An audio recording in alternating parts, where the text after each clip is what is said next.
United States 2004 Part 1 Las Vegas and National Park Zion. I went on this trip with a friend from New York. We were completely flexible about the initial point for our journey, so the decisive factor proved to be the lowest airfare, and that one was to Las Vegas. After landing and getting our baggage, we took over the already booked car and drove to the parking lot of a casino dedicated to the ancient Egypt theme. We are neither even remotely keen on gambling, so Las Vegas was not in the least interesting to us in this sense, but since we were there anyway, we decided to have a short stroll along the main street officially called Las Vegas Boulevard, in the portion with the casino better known under the name of the Strip. Along the Strip, on both sides, there are numerous casinos that are accompanied by large hotels, behind which there are also large parking lots. Each casino is dedicated to some theme, so among other things, there you have Paris, Monte Carlo, ancient Egypt, New York and Venice. Different people like different things. I personally prefer the originals. In order to get to the street from the parking lot, we had to pass through the casino. It is all in a way impressive, grand, colorful, full of people and lively, but it is also possible to look at all of this with some cynicism. Fool's gold, fantastically packed and sold at more or less high price, very often in exchange for a diminished use of our mental capacities. To prove I'm not too strict in this assessment, here is why I got such an impression. There was a neon-lit board pointing an arrow towards a door that was an entrance into a museum dedicated to the Egyptian pharaoh Tutankhamun. Above the door itself there was another board saying, King Tut's Tomb. This was the first time I had encountered this. For me, as the person adoring ancient Egypt, an insulting and disrespectful abbreviation of a name, simply because it facilitates the process of not using one's brain. This was certainly an asset in a place where people were trying to rid others of their money, but it still did bother me. In addition, there was another board saying, Original Replica. What?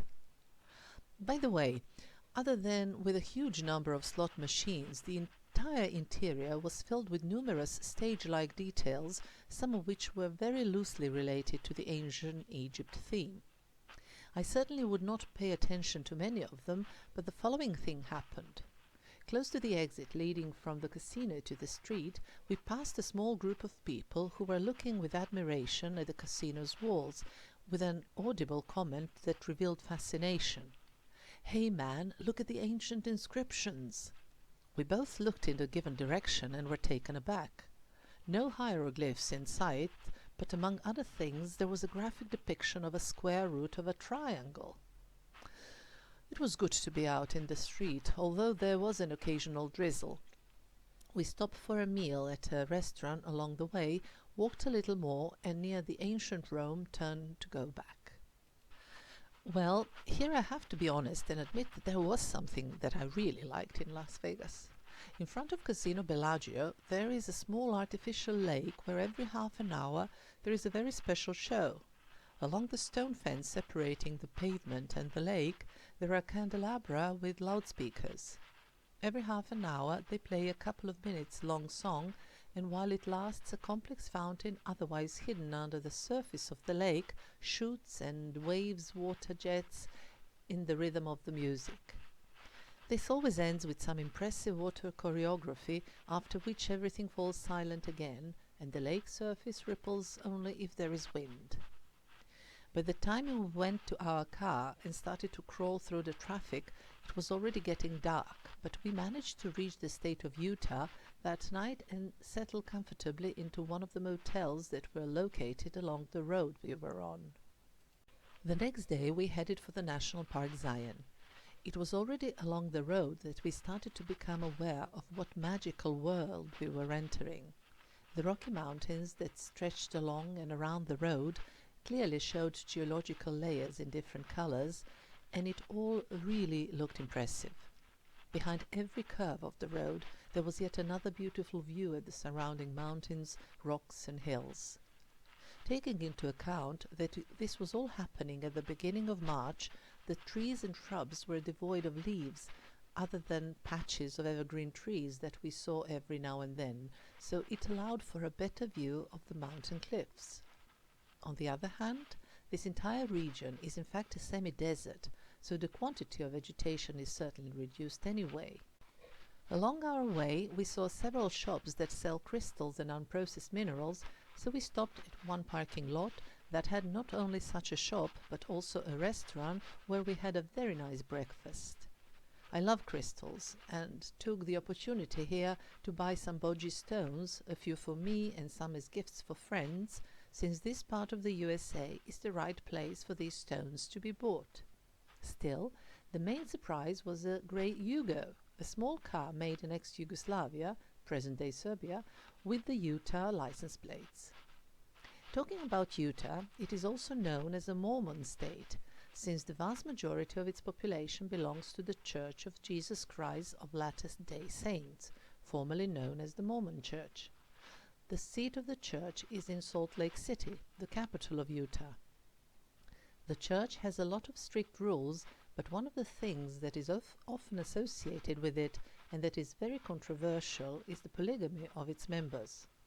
Not everybody is polygamous, of course, but those who want to be have no problem as far as the church is concerned. After the break, we continue with our journey and slowly reach the Zion National Park. From the very start, everything around us was simply beautiful.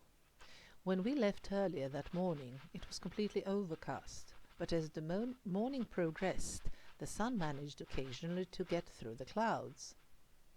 It would then shine on those huge cliffs and help accentuate the red color that dominates these rocks.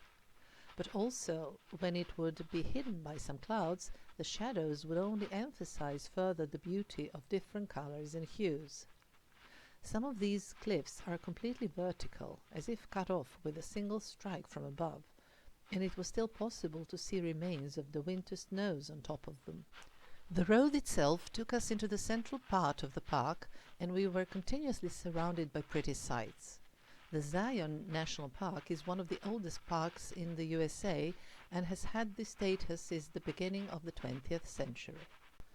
At the end of the road that leads into the park, there is a parking lot.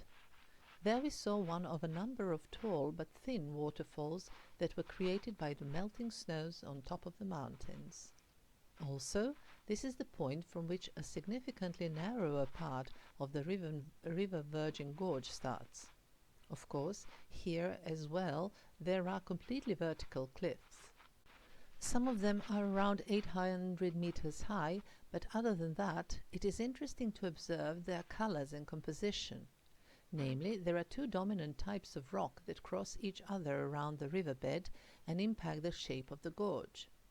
The River Virgin first cut through a solid type of rock straight down, thus creating a canyon, and then it came to a softer rock which is easier for eroding, and there are lots of inclined sections. The erosion, of course, continues to take place, and for this reason the landscape keeps changing, since every year tons of rocks and stones are taken downstream. The Virgin is a rather small river, and it dries out in summer when the narrow section of the canyon, appropriately named the Narrows, can be visited on foot following the riverbed. We walked along the path following the river, and when doing so, we saw among leafless trees and shrubs a couple of small deer peacefully grazing on the other bank. Soon we decided to move on. While still driving through the national park, we suddenly heard a police car. My friend parked on the side of the road and told me that it seemed he drove 30 miles an hour, 50 kilometers, while only 20 miles, or 35 kilometers per hour, were allowed in the park. I started to wiggle in my seat, trying to turn around and see what was happening behind us, when Velislav told me sternly to sit down and place my hands so that they were clearly visible. I obeyed.